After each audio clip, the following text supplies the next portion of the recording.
Usap-usapan ngayon sa showbiz ang posibleng pagsasama ni Donnie Pangilinan at Shuvi Entrata sa isang pelikula matapos umanong maganap ang isang closed-door meeting kasama ang ilang executive.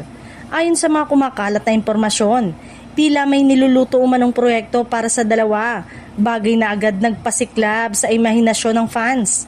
Bagamat wala pang opisyal na kumpirmasyon mula sa kampo ng dalawang artista, hindi napigilan ng netizen na magbigay ng kani-kanilang reaksyon. Marami ang kinikilig sa ideya ng bagong tambalan, lalo na't nakitaan na umano ng natural na chemistry sina Donnie at Shuvi sa ilang pagkakataon. Matatanda ang naging vocal si Shuvi sa kanyang paghanga kay Donnie, dahilan para mas lalong pag-usapan ang posibilidad ng kanilang tambalan. Para sa ilang fans, may kakaibang freshness ang pairing na ito na maaaring magbigay ng bagong kulay sa mundo ng love team. Samantala, may ilan ding netizen ang nagsasabing magandang subukan ni Donnie ang bagong kapartner sa proyekto upang mas maipakita ang kanyang versatility bilang aktor.